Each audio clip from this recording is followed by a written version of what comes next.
The following podcast is a presentation of Project Entertainment Network.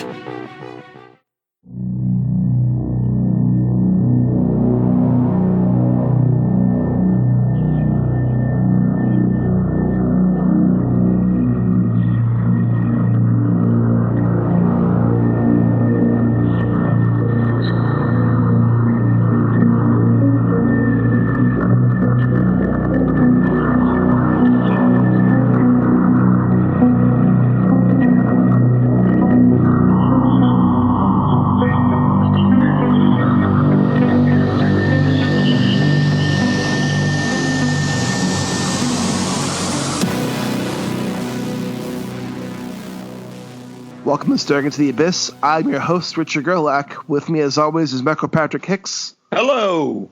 And our resident corpse in present, Matt Brandenburg. Dead Matt. I get it. Yes. I luckily I just found a new notebook, so I'm going to continue writing my journal and say, hi, everybody. That's what we in the biz call a reference. Ooh. Yes. We'll be discussing the classic Island by Richard Laymon. Yeah, I was listening to Final Guys this week, and they were also talking about Laymon. Not this story, but the way they described him, and I feel very accurate for this book, was they say he writes with one hand, or types with one hand. And I was like, oh, yeah. Yep, he definitely did that in this one, too. I can think of one other author who does that, too. Oh, no. Who? Ralph James White. Well, Mike knows I'm right. Yeah, probably. I did read his the Bondage novel he co-wrote with, I think, was it Christopher Ruffty? Yep. I could see that. No, Ralph's even said when he's writing, he gets bored, he either adds a sex scene or adds a kill scene. So maybe that's the same for Laymon, and he was really bored writing this one. I think Laymon's just always really horny. Yeah, I would say it did not take much to get him going, because this was pretty vanilla. For all that I've heard about Laymon, I was kind of expecting a little bit more. I mean... all right, well, maybe more because this is way more skeevy. Yeah. It is a little skeevy, yeah. I mean... a little. I hear Laymon stuff does get pretty fucked up. Like, I heard some things about, I think it's The Cellar. Oh, yeah. Yeah, I've heard that one, I think, is pretty notorious among Laymon readers for some of the extremes it gets into. Yeah, so, I mean, I feel this one's a bit Laymon after he's achieved some success. Because he was popular in England by the time this came out. So I think, like, he probably dialed it back a little bit. Yeah, I actually thought for sure this was an English cast, and then, like, halfway they mentioned, through, like, Memphis, Tennessee. And yeah, I was like, wait, what the fuck? I thought you were British. Your name's Rupert. How are you living in Alabama? Right. Yeah, it's like Rupert and Wesley. Yeah, very British type character names. Yeah, and they acted like wealthy British people, but like, yeah, it was weird. Yeah, that discordant note. But we'll get into this a little bit more. We will. Before we get into the island, we like to give a little recommendation of some stuff we consumed this last week. It'll be light today because we only recorded this 4 days after our last episode. Yeah. So, we just recorded late Wednesday night. It's now Sunday morning, so I have not had a whole lot of time to get into anything else. Well, I decided to pick up the new volume of Blood on the Tracks. Nice. Which I had talked about before on the podcast. And this manga is probably one of the most psychologically disturbing stories I've ever read. Now, what does it get into? Yeah, I was going to say, is this the one with the mom? Yeah, it's the one with the crazy mom. Okay. It's mostly the mother is mentally unstable, and she's gaslighting and abusing the fuck out of her kid, who's going through an anxiety attack after he watches his mother push his cousin off a cliff. Oh, dear. Nice. This latest issue, or this volume, I should say, in the last two ones, he had been seeing a female classmate, and the mother doesn't want him to see any other woman but her. The last issue, it was kind of funny, but the last issue, he ran away from home with this, like, his 14-year-old classmate who hid him in her bed, and the best hiding spot. Yeah. He had his first wet dream and came on the inside of his pants. Oh. Now, was he like in the mattress, or was it like a situation where he was just covered with a blanket? He was covered with a blanket. Oh, yeah.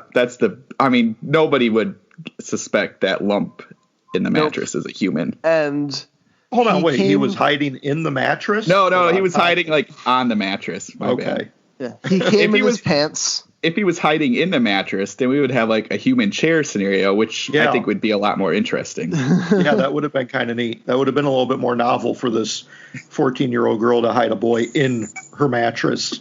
You know, that's like the cross section between Laymon and the human chair. I was just thinking, this seems like a very appropriate book to bring up in conjunction with Laymon. And then, so after that, the girl decides to run away from home because her father is very abusive towards her. And they almost so it didn't have sex. to do with the wet dream. She's like, he already had the wet dream when he was in her bed. Yeah. And then they almost have sex, but he runs away, and he doesn't. And he decides to go back home. And when he goes back home, he tries to hide the cum pants in the washer. Oh my God. Well, that's a good place to put them. He talks to his mom, and his mom, like, his house is a mess, and his mom apologizes and says there'll be no more lies between them. And then she tells him a lie that she never pushed the cousin off the cliff. He fell on his own, and she tried to save him. Oh. And then he tells her the truth of where he was, like the actual truth. And she calls him a liar, and she goes to the wash and takes his cum pants and throws them on his head. Oh my God. And then kicks him out of the house and locks him out. And he's like at the door begging and crying for her to let him back inside. And I'm like, this is one of the most like saddest, fucked up things I think I've ever read. That's a bit messed up. So why is the mom, is this too much of a spoiler to say why she was obsessed with the girl that he's seen? All we know so far is that she's fucking crazy. And I think she just thinks of her son as like this little kid, and she wants him to stay a little kid forever. In the beginning of the manga, we know she's a bit unstable. Like when he was a child, they were walking and they saw a cat dying in the road. And she has, like, watched it die. Jeez. And, like, so, like, from the beginning, you know there's something wrong with the mom, but it hasn't fully gotten into what is wrong with her. But she has this, like, really big obsession of protecting her son and trying to keep her son, like, a pure child. And it gets pretty fucked up. Like, it's not gory or anything, but it's just really uncomfortable to read a lot of these scenes. And, like, it's really well done. The artwork's amazing. Like, if you think Junji Ito's an amazing illustrator, like, this is better than Ito's stuff. So far, like, it's a really intense, enjoyable, like, kind of psychological thriller read. Okay. And, like, each volume just makes me feel more and more uncomfortable, which is kind of singing its praises because, like, I want to read more. I want to see more. And it's just a really uncomfortable, well-done reading experience that kind of reminds me a little bit of Jack Ketchum in some ways. Interesting. Yeah. But not extremely violent or anything. It's just psychologically terrifying. Yeah. Well, not yet. It could be getting... Yeah, it could go there. You never know. But so far, it's really good. If you look at the covers, like if you Google Blood on the Tracks... and look at the covers, it looks like very happy and family friendly. And then you read it and you're like, this is fucked. This is fucked. This is fucked. It's a little switcheroo. But honestly, like if you're interested in reading horror manga that isn't Junji Ito, I highly recommend it. But Mike, what about you? Well, I read a pretty quick little novella from Nick Kolakowski called Absolute Unit, which is it's bizarre. It's definitely like a bizarro kind of horror crime novel. Nice. It is completely fucked up, and it is told from the perspective of a parasite who has taken over the central nervous system of a corrupt health inspector who then gets caught up in a murder drug deal gone wrong. And awesome. It involves his nephew Trent, who, when Trent woke up for the day, his biggest aspiration was learning the art of the shakedown from his corrupt health inspector uncle, who basically robs the restaurants he's supposed to be certifying. That's awesome. And Trent did not expect to have his body hijacked by a parasite. But here we are. And in addition to being hijacked by a parasite, he is also running afoul of drug dealers and killer cops and crazed furries who want him dead because he's seen shit he shouldn't have. Oh, God.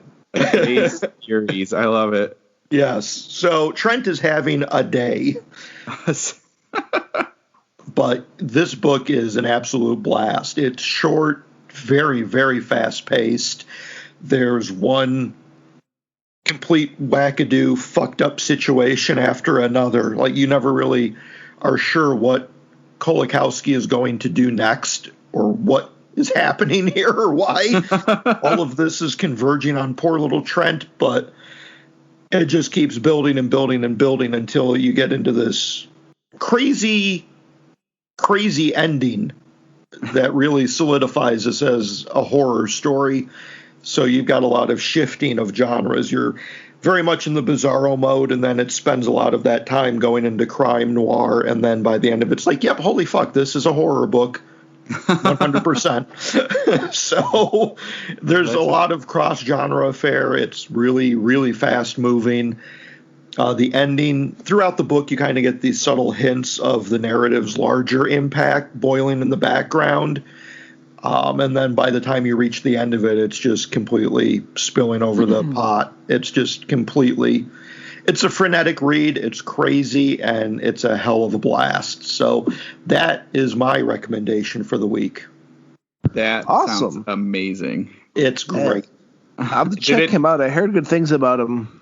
Yeah, I have been wanting to read him for a while. There was kind of like a hunt kind of book that he had done that I forget the name of. Boise Long Pig Hunting Club is the other one that's been on my Kindle for quite a while. And it sounds like it's about these people that are kind of being hunted by cannibals. Nice. And obviously that is very much in my wheelhouse. I definitely need to read that one soon, especially after reading Absolute Unit. I am very eager to see what else Kolakowski has out there and what else he's done. When did that come out, by the way? Is that new? Absolute Unit? Yeah. I think it just came out. Yeah, it comes out, well, it'll be out by the time this airs. End of July release for that one. I'll have to hunt that down. That sounds amazing. It doesn't look a lot of fun. I read a short novella as well. This one's a little bit more sci-fi. It's I think it was Tor. It's a Hard Reboot by Django Wexler, and it is basically about Jaegers, giant robots fighting, but not really. That's the one. If I were to give one complaint about this book, is that it doesn't really focus. I mean, the focus is on the robots, but there's not a lot of robot fighting. There's only really 2 scenes of robots battling each other.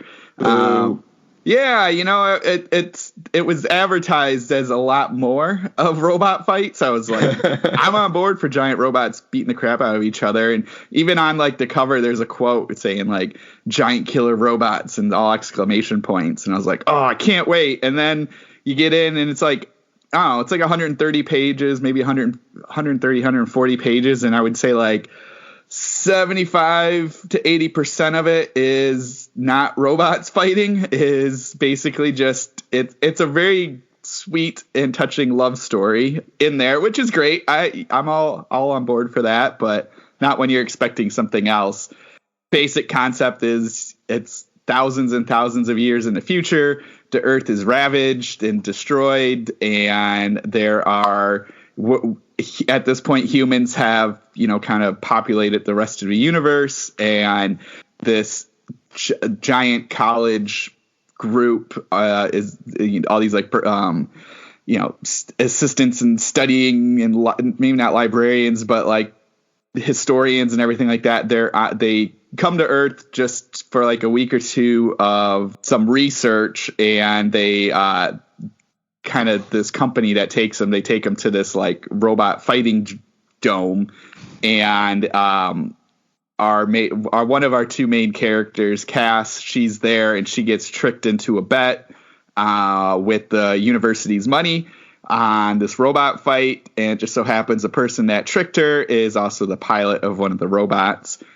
And after some shady dealings between that pilot and the mob, basically, that runs the planet, she's on the run.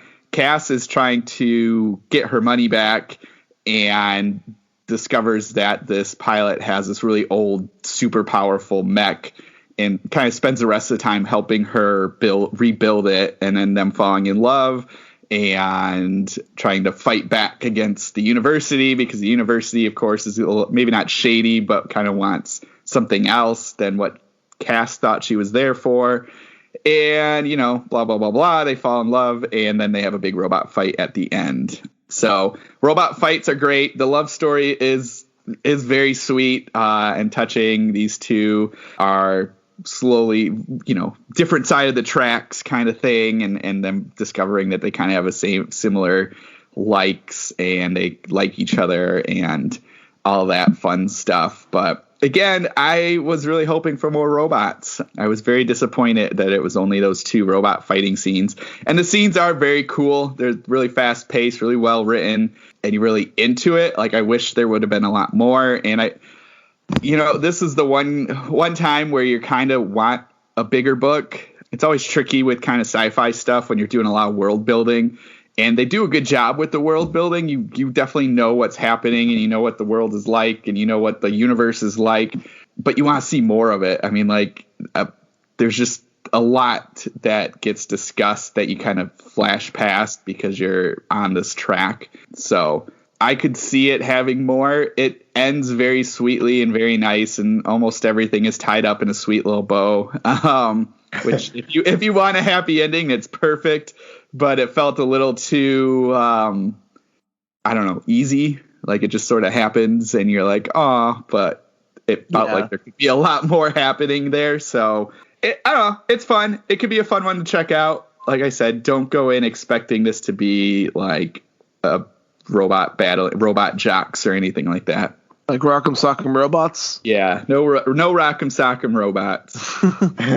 I have a question before we jump into Island. And then I have one more thing, too, we could maybe discuss. But let's go to you. Did you guys see Loki this last week? That was what I was going to go. Oh, okay. Well, then I guess this ties up pretty nicely. Yeah. Yay. I did see Loki this week. Yeah, very good. I am digging this. Talk about filler.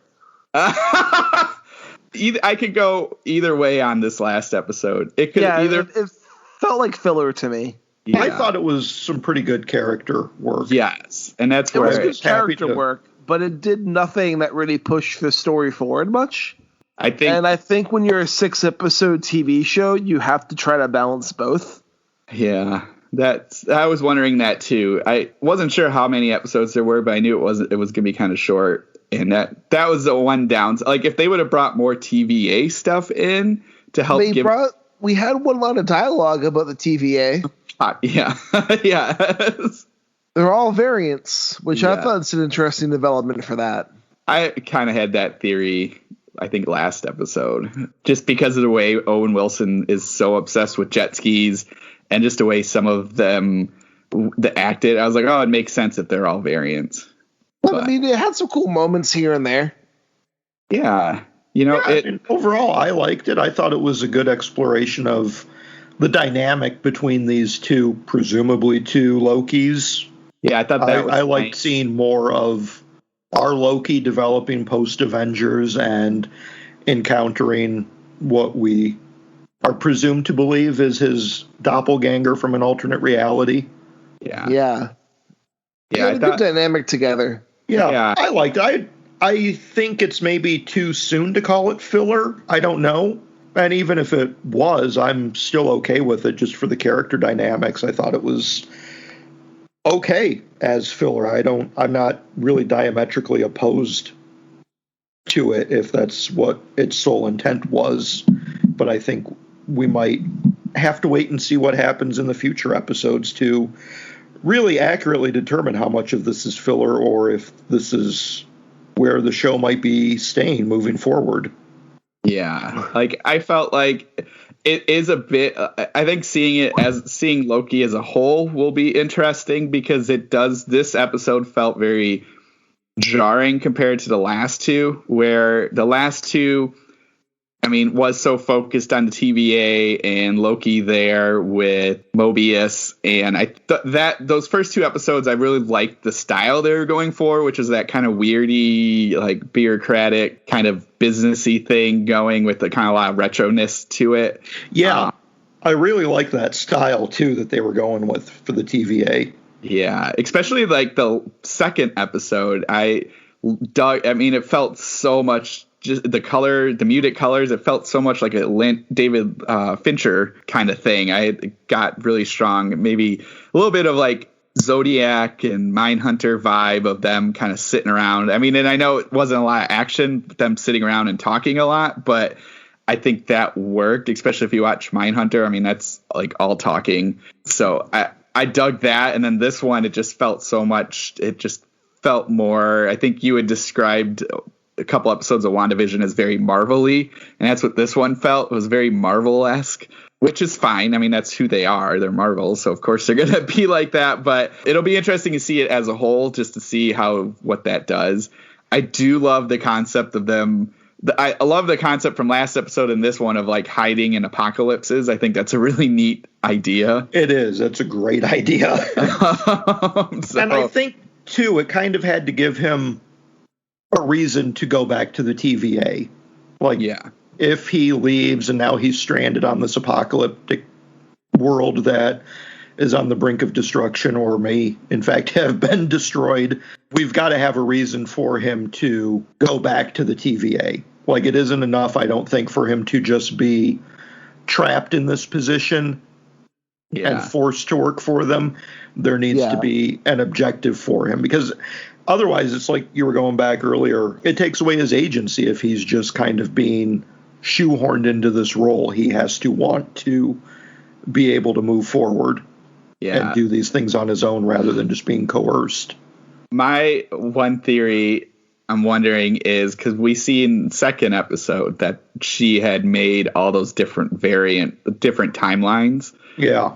I'm wondering if this is a different timeline, like something is going to happen where this isn't the apocalypse for this planet. I don't know what it is, because they pretty much, I mean, like at the end of this one, you're pretty much assuming they're done. I mean, they blow up their ship and the moon is coming down. It's seems like all hope is lost, but yeah, and their little iPad is out of power. They can't get anywhere else. And that's why I'm not really ready to no one has any use.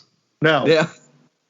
And that's why I'm not quite ready to chalk this up as filler, because I think character work is important, and I think this is going to end up being kind of an impetus moving forward that'll determine where Loki falls in this whole grand scheme, if he's going to go with his doppelganger, if he's going to be against her, if he's going to work with the TVA or just manipulate them for his own ends. I'm not ready to go ahead and say that this was a pointless episode. Yeah. I also, theory just came up, putting it out here now because the show will be done by the time this airs, is I'm wondering if this is all in her, like her magic. Her mind? Yes, this is all her magic powers messing with Loki. Well, that is a possibility. I have no idea. That's just a theory I have. We'll see if that pans out, but it could be. I was wondering actually about halfway through, because one, they show us the scene, the very beginning of the episode, to kind of show us that, like, oh, she can get in their heads, and it seems perfectly real to them. And she tries to do it with him, and he's like, "Oh, that doesn't work," but maybe it did, and he just doesn't believe. She could just be playing into his hubris. Yeah, I think it would be fun to kind of do that to get him to crack and say something. I don't know what she wants from him other than that iPad thing, but we'll see. But I liked filler, possibly character development, definitely. I think it was still really fun neat to watch. Yes. So. And I have a hard time just in general saying that character development is just filler. I don't believe that. No. I think part of it too is the way we consume TV shows now. Yeah. So like, for instance, if Loki was released all at once, like a lot of the Netflix shows are released, it might be seen as a little bit different. Yeah. And I think too, with it, like you said, Rich, it being only 6 episodes, it's a little tricky to do a full episode on that unless you're also you're building this end game as you go. So again, we don't know, but it did feel like, well, how much are we moving the plot along? And right now it was just like, it's cool. I love finding out more about those two and kind of seeing Loki kind of almost figure out like, oh, my silly plans at the beginning of Avengers stuff of just instantly trying to take over, it seems kind of silly now, where he's like, things are a little bit more complicated, and then kind of getting the idea of her wanting to like, did we actually get her plan for this? Is it just to destroy the TVA? It sounds like she wants to get rid of the TVA. Yeah, so far, but I would expect a wrinkle or two to that theory. Yeah. Same. Because otherwise that just feels very like one note bad guy. Yeah. I'm sure there's more to the story. Here's to hoping, but yeah, that's why with some of the theories that are out there about the nature of this character, whether or not we should be skeptical as to her actually being a Loki variant or not. She might be the Enchantress. Yeah. There's some online chatter about that. And possibly, as in once again, the Mephisto rumors have cropped up. Gosh. No, God damn it. I think Enchantress is right just because her name is what the Enchantress's name is now. Yeah. And like, I haven't read any of the newer stuff, but having read some of the really older comics, just the fact that the Enchantress was also part of Asgard, I think could be interesting if they do that route. But did you guys hear about the outrage of this Loki episode? Oh God, there was outrage because of his bisexuality? Yes. Oh, people, get over yourselves. Yeah. And not to mention in like the original mythology for Loki, he's into like bestiality and shit. Yes. just gonna put that out there. Just gonna put that out there. They've kind of toned that aspect down, haven't they? Like, yeah, just gonna put it out there. Food for thought. That'll be episode 4 of him, like 15 minutes. He's like, well, the world's ending. Yeah. They brought the whole like little reference to his bisexuality, and like he's bisexual in the comics. Yeah. Well, you can't be a real comic fan if you have actually read the comics. Otherwise, what are you going to be outraged about? Speaking of outrage, how dare they have a black Captain America? They would never do this in the comics like they did for a decade. Speaking of outrage, did you hear what comic's back? No, I don't think Static so. Shock. Okay, I'm not familiar with that one. I don't know. Dwayne that's McDuffie, DC, dude? right? Oh, dude, so good. Is that DC? Yes. Well, kind of. It's imprint owned by DC. Dwayne McDuffie was one of like it was like one of the big black comic creators in the 80s and 90s. Okay. And Static Shock was one of his original characters. Oh, yeah, I know nothing about Static. I was never a big DC guy to begin with, other than Batman. So, and people are mad about this new Static Shock series because it's a black superhero. No, not because it's a black superhero. They say they're making it political, and Dwayne McDuffie would not have made Static Shock political. So it's just people who never read the original comics complaining. I'm going to tell you how Static gets his powers in the new comic, and how Static gets his powers in the old comic, okay? Okay. Are you going to tell us which is which beforehand, or are you going to make us guess which is which? You'll know which is which. Okay. In the new comics, Static gets his powers because he's at a Black Lives Matter protest, and they are tear gassed with a chemical, and that chemical gives him static electricity powers where he gets the ability to control electricity. Okay. That's how he gets his powers in the new comic. And people are mad because of the whole Black Lives Matter thing that they're doing with the comic. Here's how he gets his powers in the old comic. There's a gang fight going on, and Static is being bullied at school. So he goes to this area so he can get a gun, because he's going to go to school the next day and shoot his bully. Oh, okay. And while he's at this area, there's a gang fight happening, and the police tear gas the gang fight with this chemical that's meant to track all the people who are involved in this site. So that way they can arrest them for being involved in gangs. But this chemical ends up giving them all superpowers. Oh, wow. Okay. How is that also not political? Right. Well, yeah, I don't see anything political in there about school shootings or police violence or gang activity or tracking people.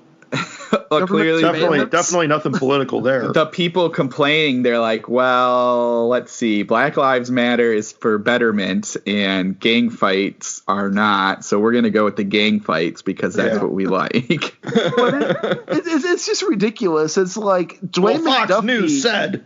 Yeah. It's like Dwayne McDuffie, like Static Shock is a really political comic to begin with. And it's like, all these so-called fans aren't really like comic fans because they would have fucking known this if they actually paid attention. In the Static Shock cartoon, he gets his powers the same way. They didn't sugarcoat it in the cartoon. They still have the school shooting thing. Yeah, it's just, it's fake outrage from ignorant dipshits that just want to be upset about something. They don't know what the fuck they're talking about, but they're 100% convinced that they're right. Yeah. Even though they have absolutely no factual basis, there's no historical arguments that can be made that would support their conclusions. They just heard about it on Fox News, or they're just completely mind wiped. And they're like, oh, yeah, this is what I'm going to be mad about today. Yeah. Here's something that I have absolutely no idea what it's about. I have no understanding of what it is. I don't know anything about the people who have made it, but I'm going to be mad. You know what would make them less mad? A dorky guy trapped in an island full of women. God damn it, you ruined my segue. I was going to say they see it to get laid. Well, I mean, the like our buddy Rupert, Rupert, very much against getting laid, from what I can tell. Well, they probably get laid, like our buddy Rupert. All Rupert needs is to get laid, and this dude's like Incel 101. If this 100%. Was written today, he would be on the internet yelling about comic books and plots that actually don't exist. Yeah, %. But this fucking book, guys. Yeah. This fucking book. Man. I probably liked it more than either of you, but I still have a number of complaints and criticisms. Yeah. Okay, I'm going to say this, all right? If they shorten this by like 150 pages, yes, it would be a much better read. Agreed. Positives. Richard Laymon can fucking write. Yeah, he can. He is... I mean, for all of the problems that you can come up with about Island, and let me just say There's right off the bat, a lot of problems with this there are, book. but right off the bat, if you go on my Goodreads, you'll see that I gave it 4 stars. 2 things about that. One is that we're not allowed to give half-star ratings on Goodreads, because I would have. This would have been very much, if I had that capability, a very solid 3.5. I gave it a 3. Yeah. I think the end saved it for me. Yeah, completely. That is, for me, what elevated it. But it's a masterclass in a suspense narrative. Yeah, like Richard Laymon. This is my second Laymon book, and I like this one a lot better than the first one I read. Okay, this was my first. Yeah. But that being said, like Richard Laymon, like he can keep a story moving forward. Even when nothing is happening, like he can still keep it going. Maybe. For the most part, yeah. I think with some exceptions to that, but yeah, by and large, I think from a plot perspective, like he completely nails these, getting you hooked, giving you a big reveal, having you wonder how the fuck there's still 80% of this book left when you just gave away what would presumably be the ending in a regular mass market thriller, and then giving us another big reveal, and then wondering how the fuck is there still 50% left, and then we move on. A regular ending in the mass market thriller doesn't involve cutting off a guy's dick and shoving it in his mouth and cutting off his head. No, that's why I'm saying this is the type of stuff that you wouldn't get in a mass market thriller. Like, yes, that big ending about the killer, that's revealed very, very early on. I think in a mass market, that's something that would have been really, you wouldn't find that out until like the last 20%. Like that would be the book's big reveal. Well, yeah, I feel like with this one, and here it's just kind of like, oh, it's page 3. Here you go. It's Wesley killing everybody. I thought Wesley was dead. No, he fucking faked it. Yeah, and it's like, okay, how are you going to keep this going? How is there still like 450 more pages? Like, what are you doing? Yeah, it feels like he had that good plan, and then I think we've talked about this before. They were like, you need to add in like 200 more pages. And he's like, all right, well, let me just fill in the middle here and then maybe expand out some of our main characters' thoughts throughout. But because, I think that beginning, all of that first half of everything that happens, I mean, that moves you along quite a bit. But then, it feels like he just needed to pad it a lot. Yeah, there is a lot of padding. There is some drag. But let's backtrack a little bit and tell people what Richard Laymon's Island is about. Which is going to be very confusing. It's so confusing because there's no the. It's just island. It's just about island. A pervert named Rupert who is stranded on an island after their boat blew up. Interestingly, though, it's an island full of sentient tits. Yes.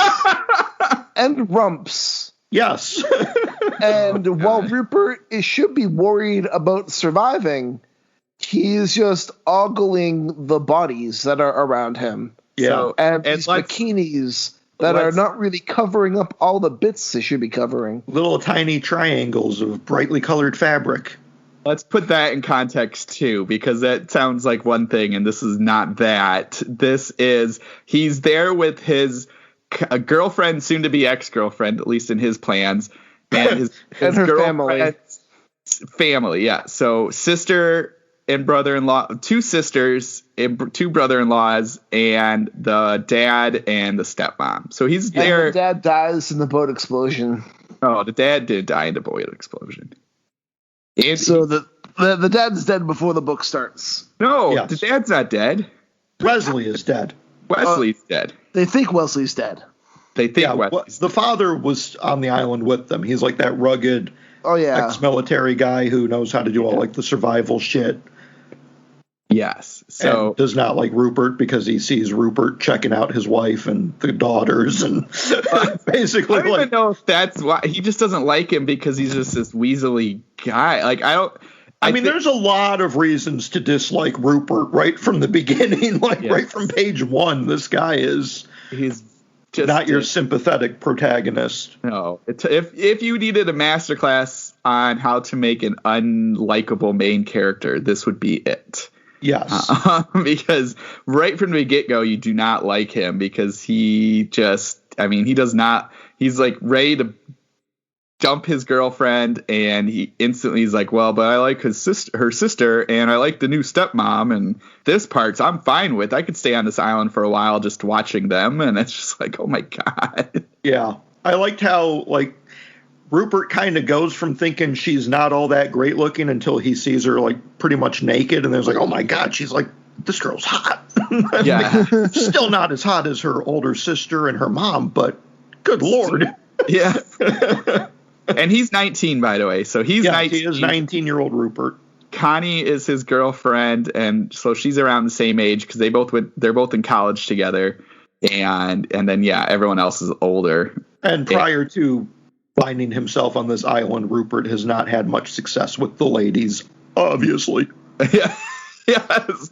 I mean, he describes himself quite well. He's this weaselly dude that his whole goal was to sleep with Connie, and Connie was not giving it up. So he was like ready to dump her.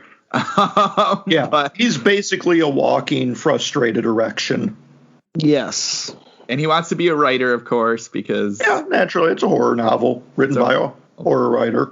Right around Stephen King time. So of course he wants to be a writer, and he's writing a journal. That's what this whole book is. This whole book is his journals. Yes.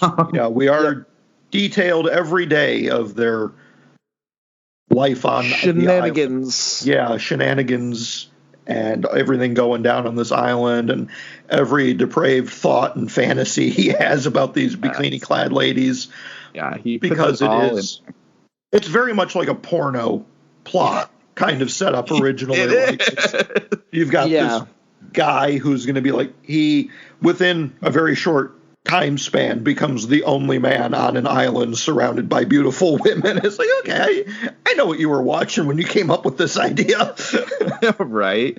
And of course, like, they all know, but they're all kind of like, oh, well, that's just Rupert. It's silly okay. Rupert. It's just or they're like, lead him on. Put it away, Rupert. Or like the mom will be like, come on, let's walk. And they go by themselves. And he's like, oh, man, I can see. Yeah, he's like, I can see just about everything on her. And she's touching me and holding my hand. And this could be it. But, I'll be good for right now because I want the sister. And yet, despite all of this, Island is somehow, for the most part, fairly sexless. Yes. Yeah. There isn't much eroticism, at least in my viewpoint. Like, I think if I was like 15, reading this would probably be the greatest thing that I have ever read. But hitting this in my 40s, it's kind of like, there's not really a whole lot going on here that, in that perspective, that is doing a whole lot for me. It's just like, all right, bikini-clad chick, I'm going to need a little bit more here, Dick, to go on. But, you do you, buddy. I mean, like, exactly. It felt like a teenager writing this, which I guess is supposed to kind of feel that way. So I'll applaud him on that. Like, he captured that voice because this kid, like, I mean, every chance he's checking them out and talking about relentlessly. There's like a scene where the mom, I'm trying to remember if she fell or something happened or she woke up, like they were all sleeping and she woke up and her like bikini and fell out. Yeah, and he was just like, oh my God. I got to go write about this. I'll be back. So they set it up pretty well. And anyway, I guess to get us into it, yes, the boat blows up. They assume Wesley, which is, I think, Thelma. I think it's Thelma, and I can't remember the other sister's name off the top of my head. There was Kelly, I think. Was it Kelly? Yes. I think. So and I forget the mother's name. Bridget, maybe, or Diane. I don't know. I guess I have the book. I should just look at it, but it doesn't matter. Mom. Oh, Kimberly and Billy. I think Billy is the mother. Yes, Billy. Okay. Billy's the mother. Kimberly is the older sister. And then you've got Connie, who is the 18 or 19-year-old that Rupert is dating, or was dating until she saw him going on about her mom. So anyway, boat blows up. Boat blows up. Wesley was on the boat. They think he's dead. They have no way off. Yeah. So they're trying to figure out what to do. They're like, somebody will come for us. Let's keep, basic survival island stuff. But then, like, that first night, Kimberly's husband is found dead, hanging from a tree. Yep. Pantsless, yes. And then you have, like, and I'm just giving you the really basic. We can deeper into it. Yeah, I mean, this is like the first 10% of the book. Yeah, first 10%, somebody's already dead. 2 people are already dead, and then their little dinghy is stranded. So the dad. That was not a euphemism for Rupert, by the way. The dad goes out and he gets killed. And that was a pretty brutal scene too. That was a good nice bit of surprise. A nice axe to that head base. Yeah. So then, yes, then that's where you get to the main thick plot of it, which is Rupert with these 4 women, half trying to figure out that they just know it's Wesley at this point. They're going to go kill him, trying to figure out plans, and they are all there for Rupert to look at. And he's such a snot. Not only he's skeezy as fuck. Yeah, he's skeezy as fuck, dude. Because he, like, not only is he writing in this journal and checking them all out, but then he even writes down, like, his, like, just poor taste one-liners about everything. He has just no like, I don't know, you just can't read the room, and he'll make the most terrible comments.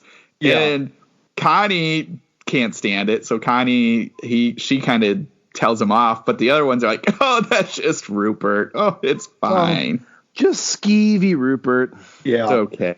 But that is an element that Laymon plays with in context as to how reliable of a narrator Rupert ultimately is.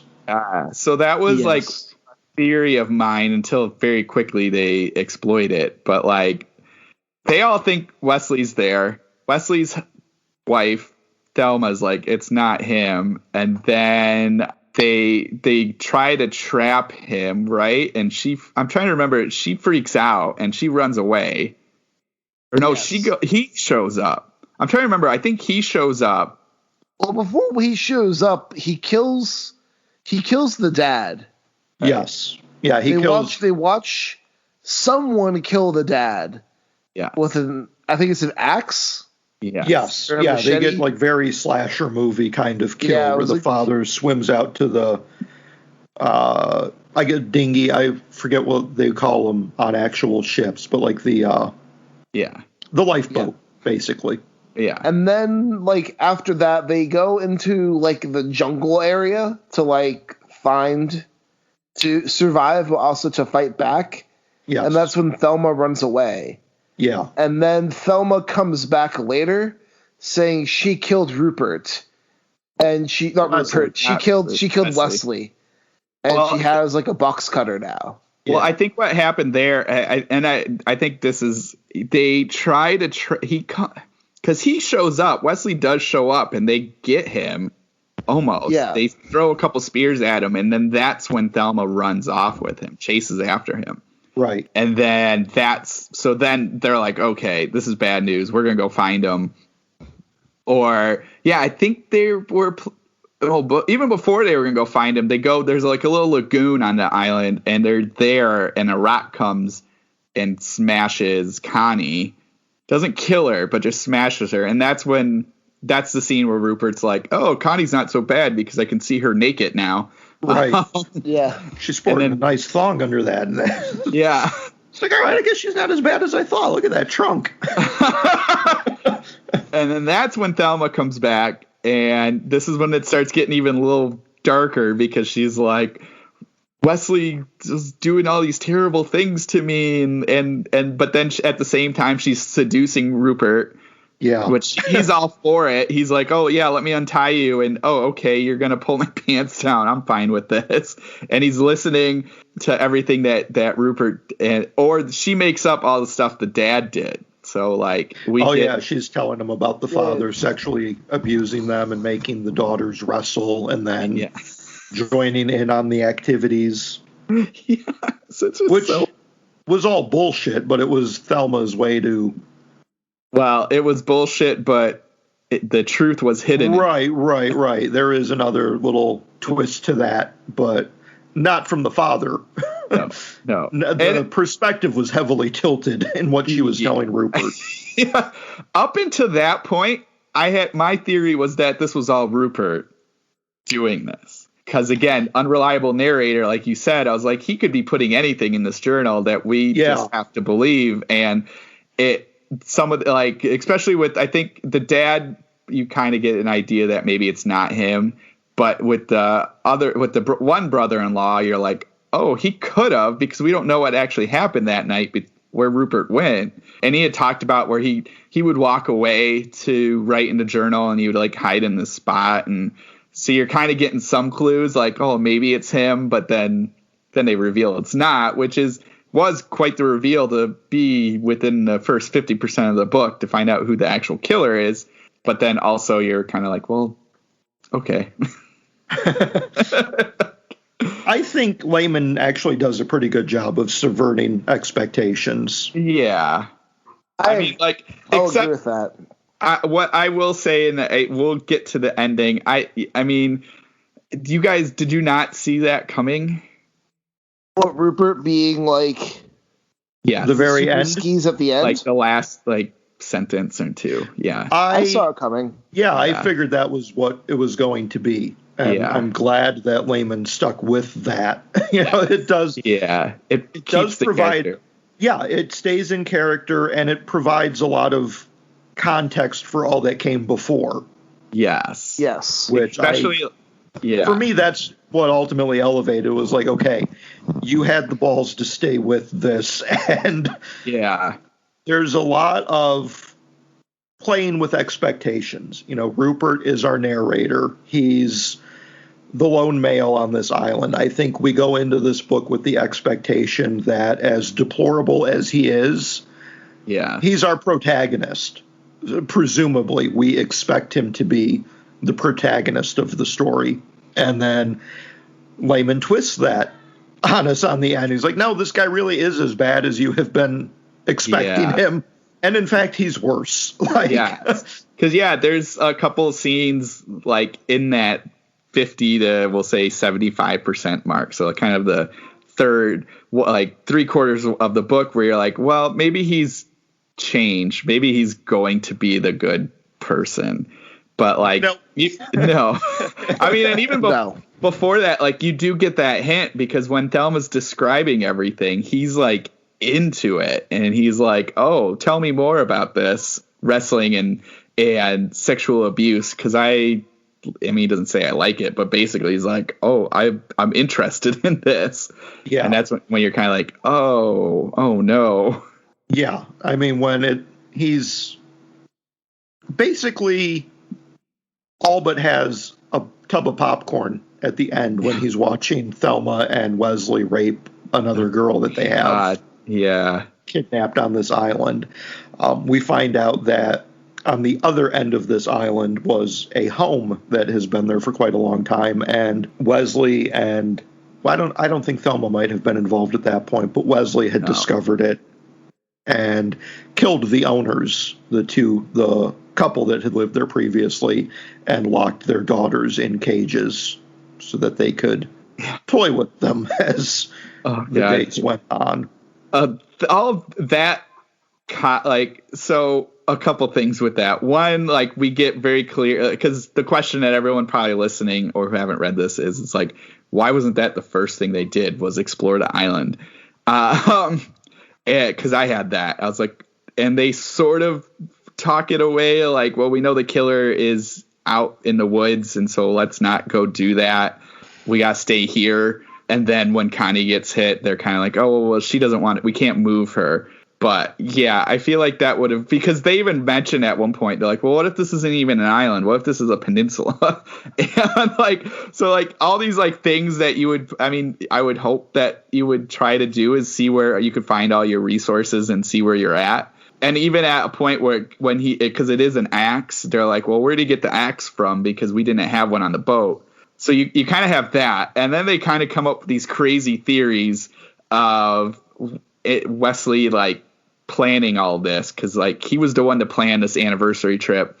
He was the one to rent a boat and find the island to go to. So they're like, well, he must have stashed all this stuff. So you're already sort of okay, let me get to, I'm kind of walking to where you want to take me, but I'm not 100% on board.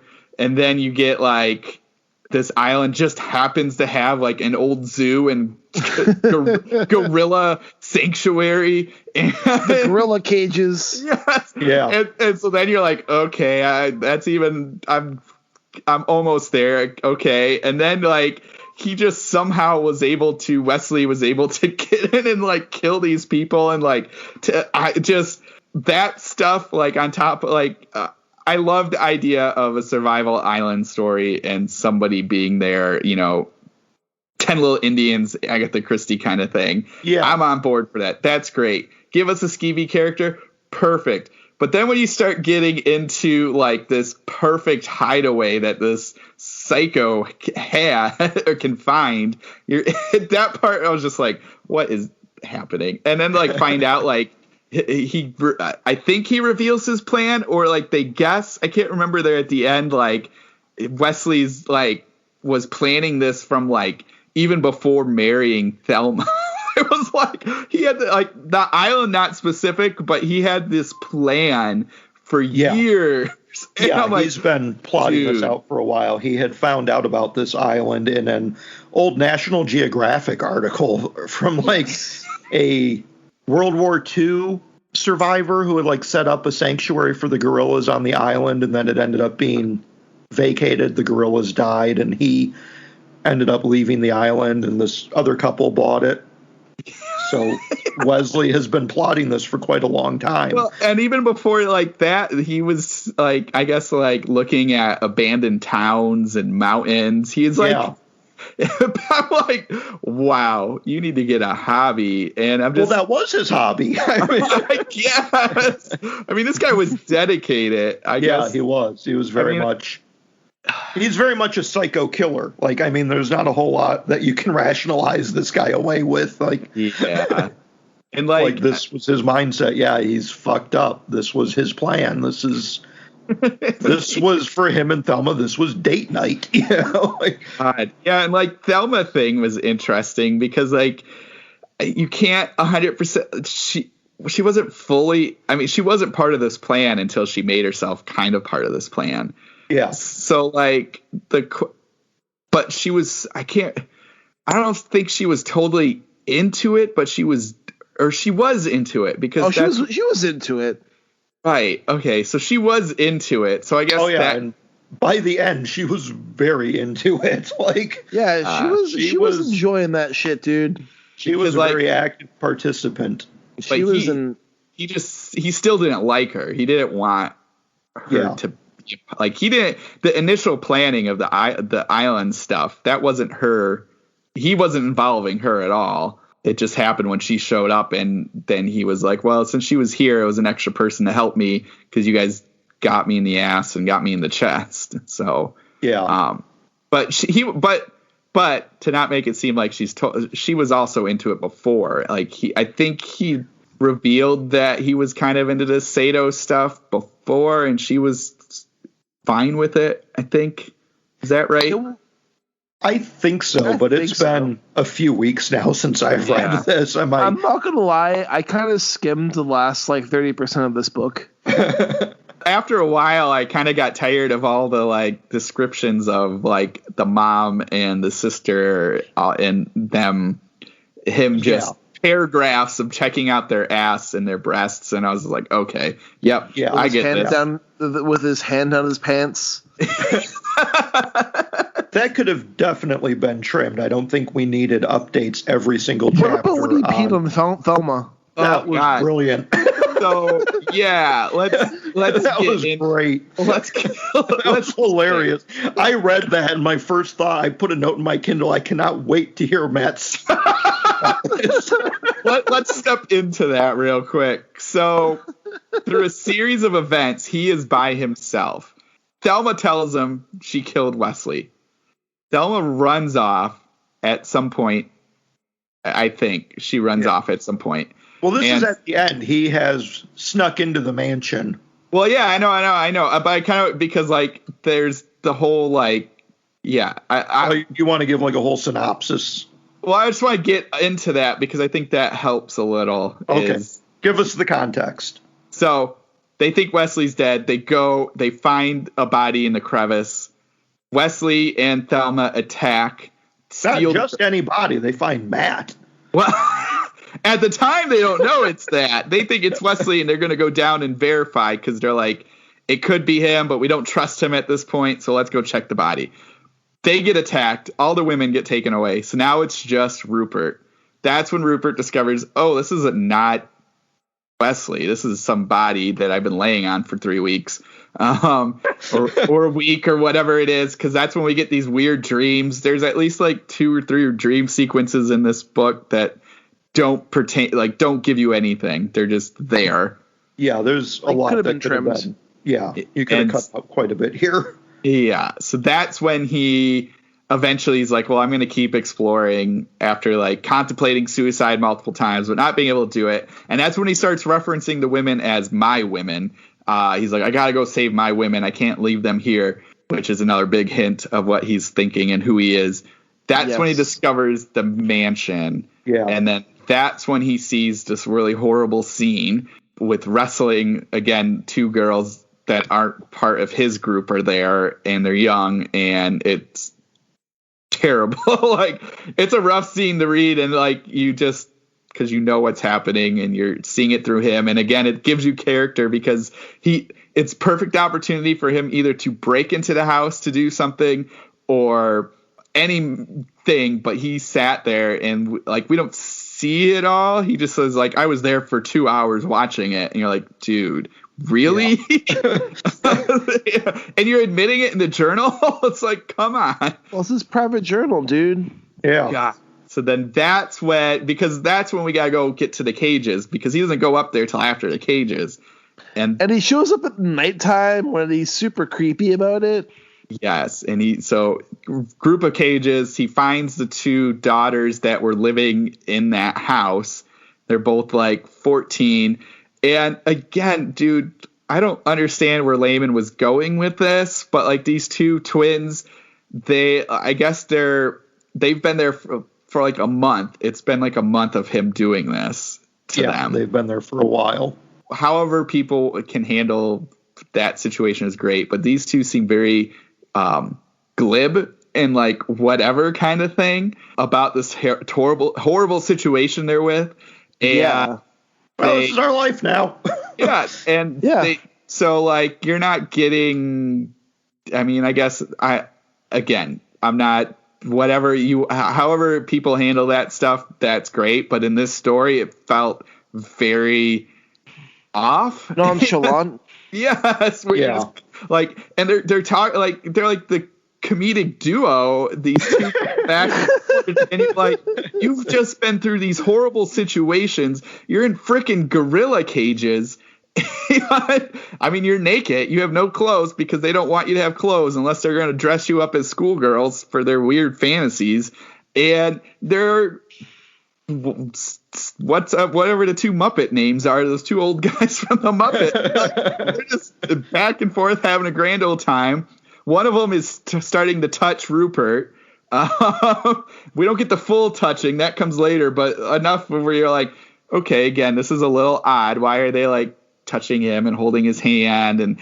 And Rupert's thinking, oh, well, so-and-so's into me. And she's kind of cute. And it wouldn't be so bad in a couple of years, even though I'm 19, she's 14. Keep in mind, too, that this is being written from Rupert's perspective. Yes, exactly. Just because he is claiming that these things are being done in such a way does not necessarily mean that is accurate. Good, yes. And she's holding his hand. He's inferring it's something romantic or sexual.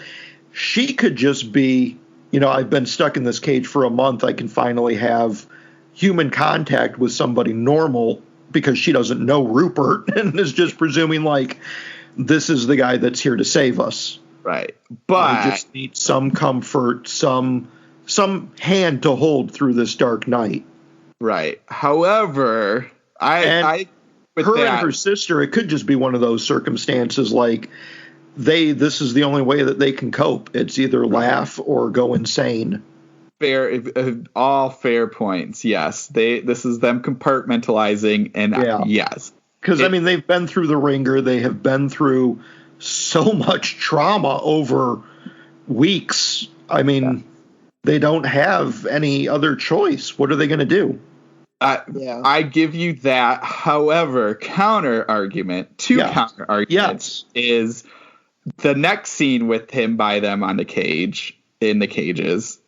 Which obviously you don't get this scene, but the next scene with him there, their hands are straying up a little high under his shorts. Well, so there's again, that. That's if we take Rupert at his word, and I don't think his word is all that strong. Fair. I think some of it does have to be parsed between how much of it is delusion, how much of it is fantasy, how much of it is accurate. I think there's some wiggle room there. We've talked before, and maybe we can get into that a little bit later in this episode. The unreliable narrator thing, I feel like you need some sort of context to help judge, but we can talk that later. But the other counter argument to compartmentalizing and being in this situation is, I believe we've all read Pale White from Chad Lutzke. And he, I think, captures a similar situation and how the characters are in a better, I think you understand where you get where they're like, you get it from that story. The first chapter of that is them, in the attic, and they're not making fun jokes. They're like trying to survive and deal with this the best way they can. But it in this one, and again, unreliable narrator, we can talk about it, but it just seemed very glib for these two 14-year-olds to be the way they are. So that's my take on it. And that's fair. That's fine. So anyway, there's a world of difference between Lutzke and Laymon. Exactly. There's not much overlap in style and outlook there. No. So Lutzke is far more empathetic, I think, than at least in print. Than what just Laymon wants to give us tits and gore. Yes. Yeah, Laymon is very much in that pulp fashion. Yeah, which I think that's a perfect word for it. I think what you don't get here, you get in some other people's work, is you don't get the empathy. And that, again, could be the narrator who's telling us this story. Maybe he's making up some of this stuff. So anyway, we can talk. Maybe once we get past the ending, we can discuss that part too. But so anyway, all of that context then takes you into him sneaking into the house, finding the keys are in the bedroom with Wesley and Thelma, and he grabs the keys. Thelma wakes up, has him come. He goes over there because she said that she'll scream. He's got a knife. He could kill both of them, but he doesn't. He's got the keys. Again, keys, they're both asleep. He could kill them. Instead, he goes over to Thelma. Thelma grabs him, grabs his dick, and is like, you're going to give me the keys. You're going to sit here. I have control over you right now because I could rip everything off. He wants to fuck him next to Wesley. Yes, he wants to. And she's trying to seduce him. He's kind of contemplating it, but then he lets loose and pees all over her. Like, what the hell? And then after that happens, there's a chase scene. Oh my god, this chase scene is insane. Which has the most cartoonish kill I think I've read in a book in a long time. I mean, he is peeing as he is running away. All down his legs, he peed all over Thelma. Oh yeah, he pees down the stairs going on his escape, and Wesley slips on the stairs and brains himself on a step. And then he's being chased. Yeah. And the way he disposes of Thelma was like, what the fuck? Yeah. It's like, they're in the water, right? Yeah, so he escapes into the lake or ocean, whatever you want to call it. It's kind of like a little bay that this house is on. Yeah, she gets in the lifeboat, starts the engine up, and is circling him. Yes. So he's got to take off his piss-stained shorts and jam the prop. And before even that, I mean, this is minutes of him and the boat circling each other. He's underwater. He'll pop up. She'll come over, and he'll go back under. Then he'll pop. And I'm like, this is going to keep going. Yeah, it was pretty prolonged. Again, I think this is a lot of that 90s era where you have to overstuff the book to try and compete with King. Right? Because it's suspenseful at first. Then after a while, you're like, are they really going to do this for an hour? And are we going to hear this for an hour? Yeah. And then eventually he's like, I got to get her off the boat. No kidding. So So yeah, shorts go into the outboard motor. Then he flips her over, and then they wrestle for a while underwater. And again, you're just like, what is happening? And then he jams her head in the prop. Well, and it's kind of weird because she doesn't die. I mean, like, she does, but like she's kind of floating there, and he's in the boat, and he's just like, well, I should save her, but then I don't want to save. Like, killing in cold blood, that's his thing. He's like, oh, I don't want to kill in cold blood. I want it to be an accident, or like if I'm gonna die, I don't know. So he throws up the machete, and he's like, it was all an accident that it fell on her. Oh, that's right. I think he actually stabbed with the machete, but he tried to write it to make it look like an accident. Yeah. So again, that's where we kind of gotta figure out what to do. So especially because the machete hit her in the pelvic area. Yeah. And that's not a killing strike. It's just yeah. So that happened. It's just an insane, wacky scene. And then he goes back to the house. He can't find the keys. He can't find Wesley, and it takes him a while to eventually he sees a light at the cage, and then so he goes, and that's where you find out Wesley's there. He covered the mom, Billy, with gasoline. Got a big torch. He's gonna burn her.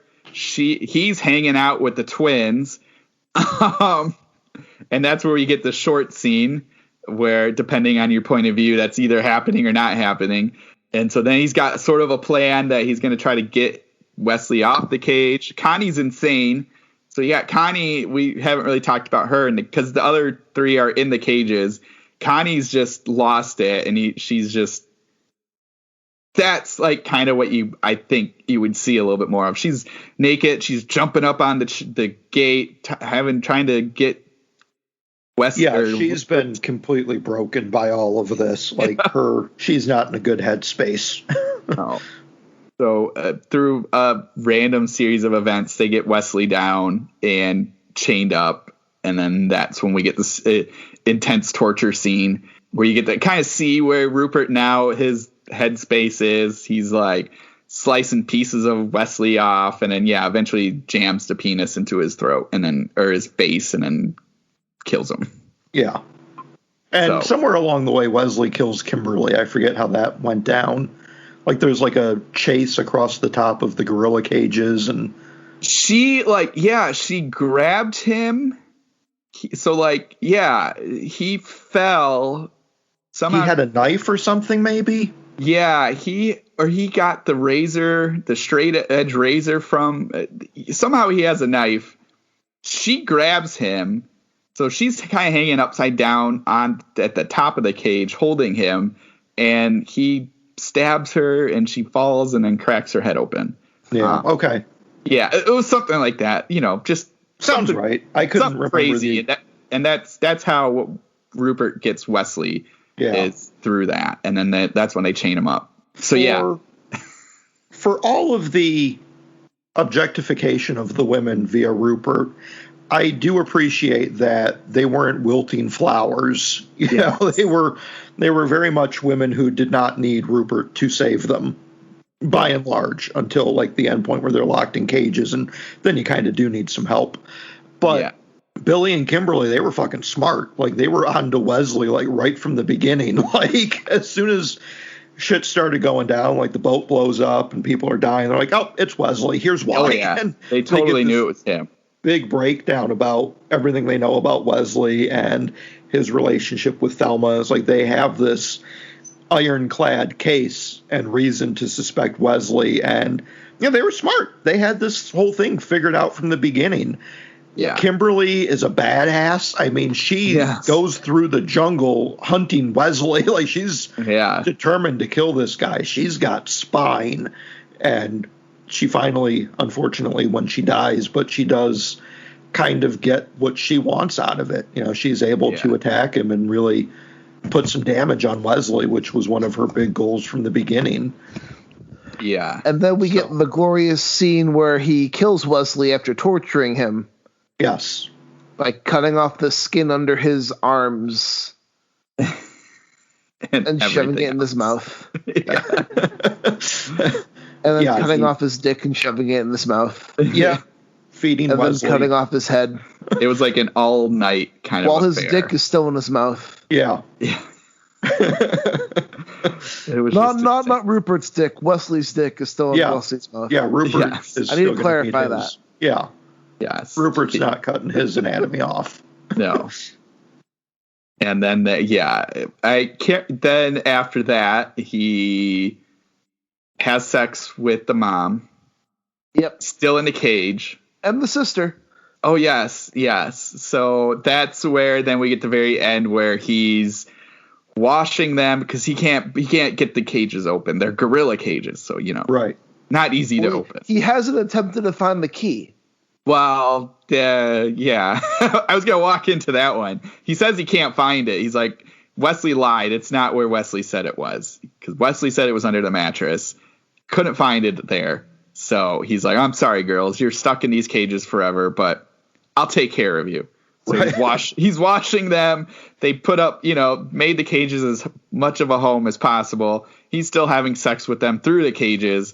And then, yes, you literally get the last line of him saying, well, maybe one day I'll go look for those keys. Yeah. And you're just like, you bastard. But it's a ballsy ending. I am glad that he took that route because this is true. Ultimately, Rupert, we know from the beginning he's not a good guy. And by the end, we're like, okay, you are really not a good guy. Like, you are not the book's hero. Yeah. You may be the central narrator. We may be getting the story from your lips, but you are not the good guy. You are not the protagonist. Yeah. I mean, the protagonist doesn't have to be the good guy. He's literally our protagonist because he's the main character. Fair enough. I always take protagonist as meaning like being the good guy. No, the protagonist is just the main character. Okay. And Well, the then what's antagonist is the character against the main character. We tend to look at it in shades of good character versus bad character. Yeah. But the protagonist is just our focus character. Whether they're good or bad, Rupert or Wesley, right? Like if this book focused on Wesley would be our protagonist. Right. Yeah. Fair enough. Fair point. So this is why you have the lit degree. Yeah, right. This is why I'm the English teacher. Yeah, fair enough. But it's a great subversion of expectations, I think, because we're used to this mold where our narrator is quote unquote the good guy. Yeah. We would get this kind of story through the viewpoint of. And Rupert keeps on telling us how good of a person he really is. Yeah, although his writings indicate otherwise. Yeah. Yes. Well, and you get that definitely once the family's gone and it's just him. He definitely tries to sell himself as like this. He's going to he's going to save them. He can't leave them and all this kind of stuff. So you're kind of like, oh, maybe he changed a little. Right. And like that last third of the book is all written like post-climax, post-ending of the story. When he starts calling them my women. It's a sudden change for us as readers, but because it's written after he has failed to look for the keys, like these have become literally his women. They're my women because they're my captives now. I have assumed this role that Wesley has previously held, and now this is my island. These are my women. Yeah. Exactly. And, I didn't yet because he does a really neat thing Laymon does with this because each section or each chapter's a day. So he's like day 1, day 2, day 3. And then you get day ? And that's after he fell. And then he runs out of space and you get the rest of the story. Exactly. Yeah. And they kind of like cover that. Like I do like that. He kind of covers bits where he's like, well, I'm running out of pages. I got to write really small. I got to write every space I can. And then, oh yeah, I found this journal and it's really cool because I can write more. So like, I like that. And I do like too that he keeps the journals with him in a backpack, and he does tell the family that he is keeping a journal at some point, and that's Connie's kind of like, oh, you perv. And the other two are like, well, no, this is good because I want people to know that Wesley did all of this somehow. Yeah. So I think Kimberly especially, she's like, make sure you name him. His name is Wesley, whatever his last name is. Like, there's his full name. He's like Wesley something the third. He lives at. So like, I think that's neat. But again, I think going to the unreliable narrator and him telling the story, it's interesting, and it kind of leaves you some questions just on that kind of style, because like you get pretty quick that Connie just can't stand him, and you get like any chance she can get, she is painted in kind of a nasty light. He's physically attracted to her, especially when he sees her naked, but I mean anything else you get kind of like she's just this, doesn't take any of his shit and is constantly calling him out. So like you're kind of getting that painting, but the problem then too is you do, like we said with Kimberly and Billy, they're sort of fine with the way he's acting. Like he kind of says like they know that he's checking him out, and Connie knows. She calls it out all the time. She's you're just trying to sleep with my mom and trying to sleep with my sister, which is really gross concepts to discuss. But he's trying to work his whole way through this family and that's like, again, I think that sort of works with the unreliable narrator, because he paints them as smart, strong women, but then he kind of glosses over them being fine with him being this certain way. I mean, like, if you kind of look at it as a fact that both of their husbands literally just died, and like what you kind of get from Kimberly's husband, you don't get much at all because he dies really fast, but it seemed like she really liked him as opposed to the way Thelma disliked Wesley. And it's the same for Billy. Billy seemed to really like her husband. So again, looking at the fact that within like 3 or 4 days, they're still they're focused on getting out, but they clearly got to be mourning that this stuff is that their significant other passed away. Yeah. But at the same time, they're totally fine with him clearly checking them out, with Connie saying like, no, you want to sleep with them. So you're kind of like, I guess for unreliable narrator, that sort of works, because you're like, okay, well, if he's writing this, he's going to assume that they're cool with it. But at the same time, I think you need something other than Connie calling it out to let us know that like maybe the real light, they're not totally cool with everything that's happening. I mean, that's kind of a hard call, I think, with Rupert narrating. It's like the reason he is in this journal denigrating Connie is because she is very much the character who is calling him out. She sees what he's doing and what he's about, and she's fucking pissed, and rightfully so. She thought that this was her boyfriend, and she brought him for this romantic getaway, and here he is trying to get with her fucking mother and her sister and anyone else that's has a heartbeat on this island. Right. Even Thelma, where they kind of describe her as this not very attractive, but then when she's naked, he's kind of like, well, you know, any port in a storm.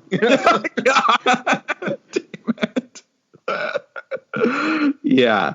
And, you know, I think I'm thinking back through it. It's interesting. And maybe, again, that sort of works there, too, is because there's a couple times when he is just with the mom and she keeps trying to push him back to Connie. There's like 2 or 3 times where I think when they're at the lagoon, she's like, well, Connie's naked and teasing you because she wants you. And when they're in the cages, the same thing. Connie's freaking out because she needs you. So I wonder, again, working from that kind of narrative, that would work because it sounds like he's sort of trying, and at least is like, well, like Billy's trying to get me there, and I wish I could. So, but she's just not letting me. Right. So again, like if somebody's reading this in real life and they found this journal, they're like, oh, well, he really did try. She just wasn't letting him do that. So that makes sense. So I get that. But like, I don't know. I think I suspect Rupert was not trying all that hard. I don't think he was really working on repairing his relationship with Connie. I don't think he was interested in doing any of the work. No. So that, like, I don't know. That's the tricky part in which we, with this kind of stuff, is it's so hard to not, like, just accept that this is unreliable narrator and that we're not getting the full truth of it. I guess it's because there's no guidepost. I need something that, like, I don't know what it would be. Maybe somebody got a hold of the journal and wrote something in there just being like, he is not who he's, I mean, like, we know he's not who he says he is, especially at the end, but, like, some sort of thing being like, well, we're kind of not really trusting Rupert either, or, like, it's not, this isn't is exactly the way he's saying it is. I don't know. I mean, I guess it's tough because at the end, I mean, he's admitting to not looking for the keys. So I don't know if this journal then at this point is just for him. So I don't know. Maybe he is admitting his bad to kind of push back to everything else. I don't know. I just feel like we needed one little thing to make it seem like the other two weren't fully. Yeah, I think ultimately he's keeping the journal just to have something to do. Yeah. You know, this is kind of his outlet to get his little kinks and fantasies out when he's not banging the mom through the cage. Yeah. Pretty much. God. Yeah, Rupert, he's not a good guy. Like, he is completely fucked up. Yeah. Yeah.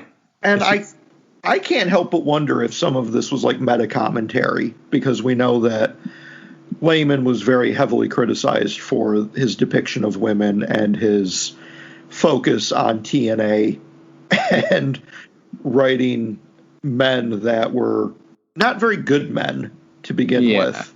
And I can't help but wonder how much of The Island was sort of like his reflection on that criticism and sort of deliberately depicting this male who is very gratuitous in his point of views. And yeah, I could see that because, I mean, he is so over the top, not good.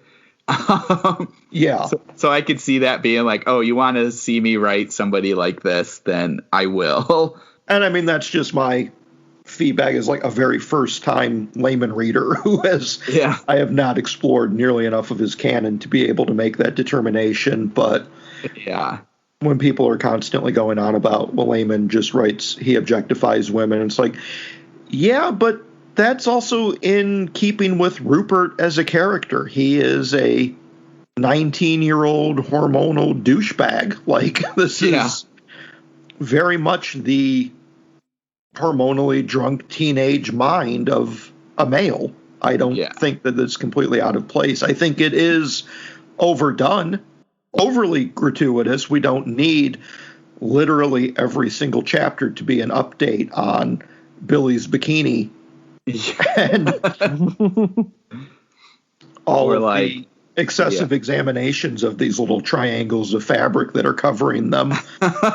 Like, every single chapter, it's like, okay, there's a lot of this shit that could just be trimmed. Like, 2 or 3 times over the course of 500 pages might be enough. I think that would be sufficient. But to literally spend a page every single chapter, like, on this, it's like, okay, we get it. Rupert's a hornball. He's very interested in breasts, and we can presume that the focus on that, what we have heard about Laymon, is a lot of the author's intent. But I don't know. I think it's in keeping with Rupert's character. I don't know that it's something that should be held against Laymon in that regard, except that it is overdone. Yeah. Like I said, I think that's a good way to do that. And he definitely captures that kind of character and doesn't stray from what his thoughts are, which is, very ballsy. And I think a neat way to do that, where he doesn't change halfway through. I mean, maybe he gets a little bit more perverted. I was going to say, if anything, he changes for the worse. Like, he's the worst version of himself by the time the story ends. Yeah. So like I the think first half is there's maybe a chance for redemption. He could grow from this. He could go from being this teenage hornball boy to being a man who's capable of taking care of himself. And, you know, if we want to fall back on like traditional male expectations of, I hate to say this, but taking care of the women that are around him. Yeah. Especially when we get into that point where he's referring to them as my women, you kind of think, oh, well, maybe he kind of goes into that patronly role, right? Like maybe he does do something that kind of saves the day and they're stuck on this island, but he is, because of these traditional sex roles, the provider on this island. Yeah. And no, it's completely not that at all. But you think that maybe there's this expectation of redemption, and instead he just continually devolves as everything goes on. Which is funny because like you would assume in a situation like that that he would, and what we've seen in other kind of things with this kind of setting where he would devolve completely and be fine with cold-blooded murder. Right. But it's interesting that he doesn't do that, at least what we see. He's not, I mean, except for at the end with Wesley, I guess that's when he snaps. But like when they're sleeping, or even when he's fighting with Thelma and wanting to save her, I think that's an interesting kind of take on it, where he doesn't fully fall into that, where he doesn't just straight up kill them. He's kind of like, well, I'm trying to save them. But anyway, I think that that's interesting because that kind of, he falls on one base instinct, but not say all base instincts. So that's an interesting like twist on it, where he doesn't fully just be, I mean, I guess he kind of becomes a murderer, but he's got kind of an odd morality, right? It's where he can kind of like view these women as possessions. Yeah. And he's okay with that but being a murderer is wrong. Yeah. Like he can hold these women in captivity and rape them to his heart's content, and that's really nice and romantic. But to be a killer, no, that's going a little too far. This was an accident. I didn't mean to do this. I lost control. Like, it's an interesting exploration of where these moral arcs are in Rupert. Like, what does he find acceptable versus unacceptable, and the justifications he'll make along the way. I think too with that, and then talking about Laymon as a whole, specifically in this book too, is, you know, and I was trying to think of the way to make that point earlier and I didn't get there, but I think I'm getting there now, where he makes like the women seem so fine with being in the cages, and they seem so like, and the mom is willing to like have sex with him. That, at least, again, unreliable narrator, which is my question point on that. But the fact that happens and that they're cool with that, and that they want to do that. Billy seems to want to have sex with him, and it's the character. The way he paints these characters are so, at least the women, it's so, it's tough. Even if this is his commentary on that and his reaction to his other stuff, it still feels very, they might be tough, but they're tough in that way of like, and I know that's a whole other discussion of like the rape revenge stuff, but it's kind of like that in here too, where the women are either Connie, which are just, you know, mean, don't buy into any of his stuff, always giving him guff, or they're super tough, they're sharpening spears and they're going to attack, or they're washing dishes, because that happens a lot too at the beginning, or they're there just to have sex. I mean, Laymon's always, from what I can tell, Laymon's always like this. Like, Savage is a bit better in terms of woman representation, but the main character of Savage is also a horny 14-year-old boy. So, I mean, that comes into play. I think part of Laymon, too, is like, I want to say he's a product of his time, because he's definitely writing more extreme stuff than what people were writing back then.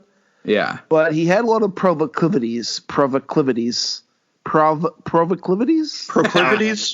not Yes, me thank you, now. Mike. It's you this time. That like he seems to fall back on, Yeah. and it's kind of gross. Yeah. And I think if we were reading this back in the 90s, you wouldn't play any other mind to it. But Yeah. now that like it's 2021, Yeah, we're 30 kind of years like, later. "Ugh." It's like, Yeah. ooh, this isn't so fun in retrospect.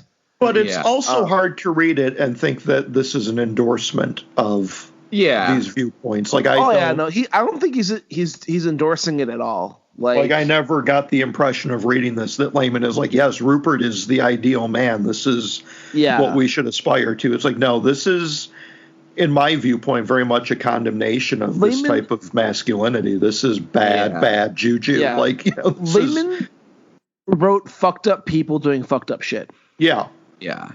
Yeah. And I like think the all critics his that are books- looking at this is like, yes, this is toxic masculinity. Yes, this is objectification. No, these are not good things. And I don't think Laymon is ever at any point endorsing these viewpoints as being something to aspire to. Like this is very much a warning. This is a morality tale. This is not a good thing. And These I are will not say heroes. too, is Layman's a really solid writer. Yeah, I would concur with that 100%. And I do want to read more from him. Yes, the subject matter can be appalling and distasteful and not always artfully handled, but I definitely want to see what else he's got out there, just in terms of he's very expert at crafting a suspense thriller. Yes. Yeah. And giving you those turns and twists and shit that you don't really see coming. Some of it you do see coming, like we kind of knew from the beginning.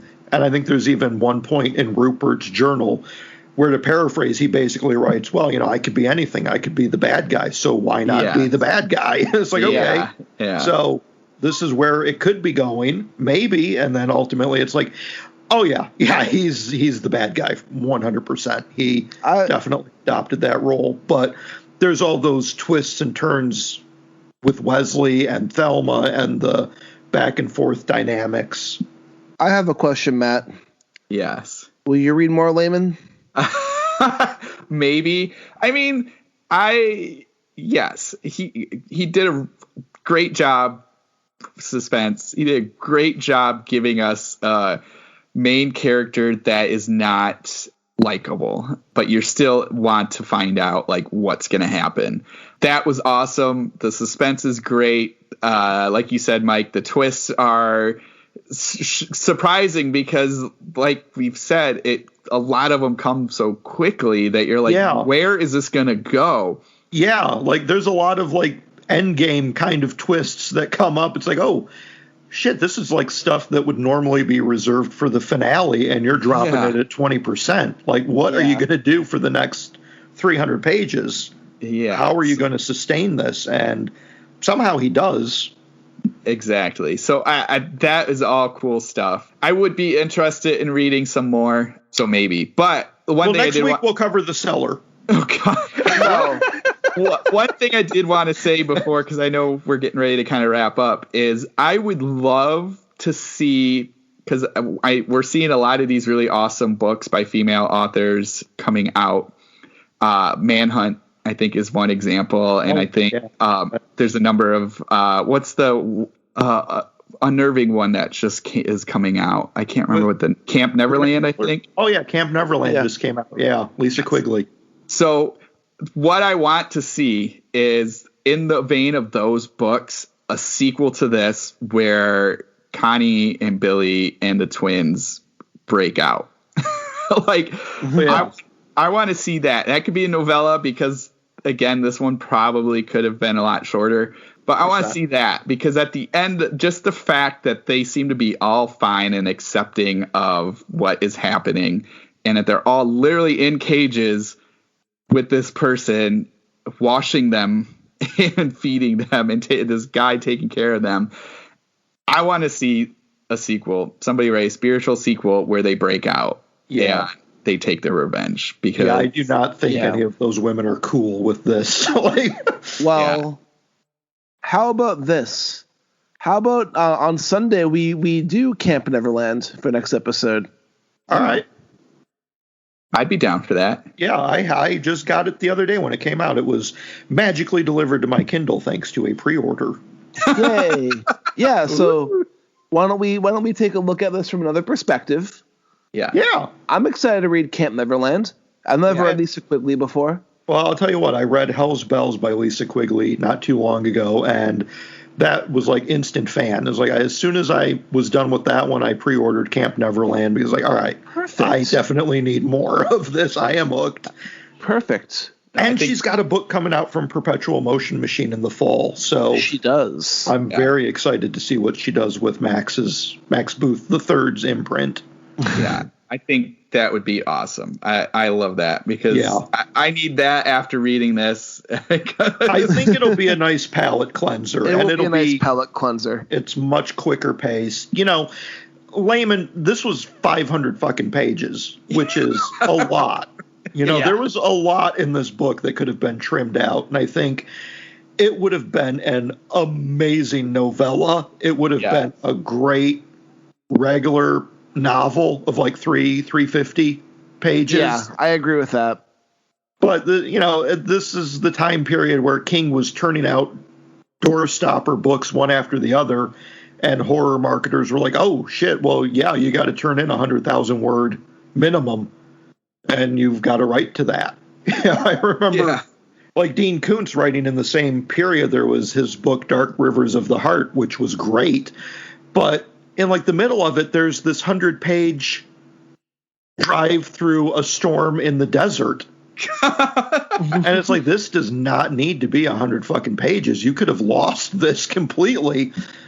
And as it stands, it looks like the current edition is almost 600 pages now. It's like, jeez, you could have chopped out a lot of this segment because it's just so overdone and unnecessary. And here you've got a dream sequence that's pointless. You've got every fucking chapter an exploration of women's breasts and their bikinis and their thongs and their butts. And it's like, okay, we don't need all of this. I lose 150 pages. This book would have been fucking perfection. Agreed. Yeah. But I do think this book was still a fun ride while we were taking it. Absolutely. I mean, for the complaints and criticisms, which I think are very valid. We all had fun with it. That we all had criticisms about this, and that every other reader has approached this book with criticisms are all very valid, but it's compelling as fuck.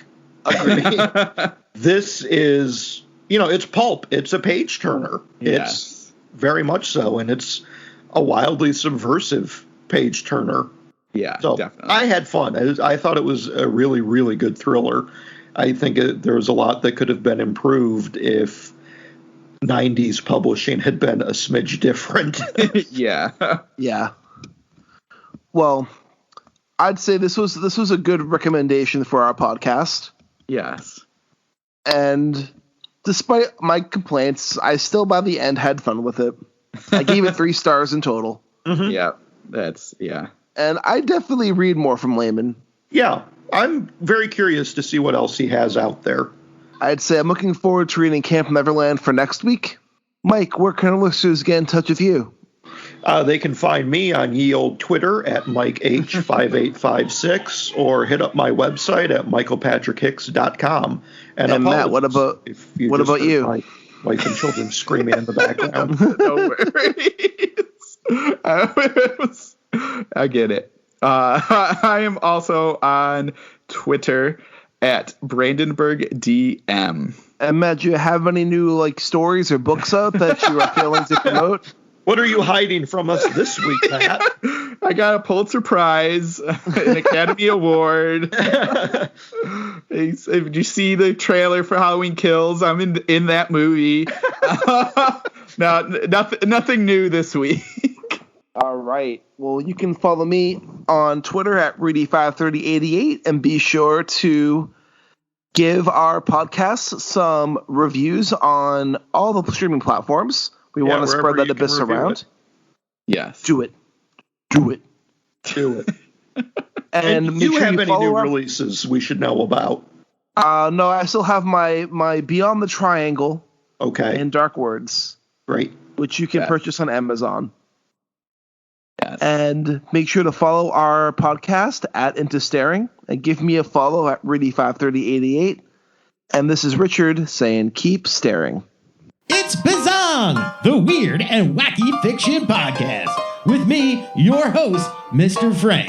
Every Monday, we're talking to everyone who's anyone writing weird and wacky fiction. So if you enjoy reading funny and strange books, or you enjoy writing funny and strange books, join us on Bazong each week to learn along with Mr. Frank. Bazong every Monday, a part of the Project Entertainment Network. Bazong! Bazong! Bazong! This has been a presentation of the Project Entertainment Network.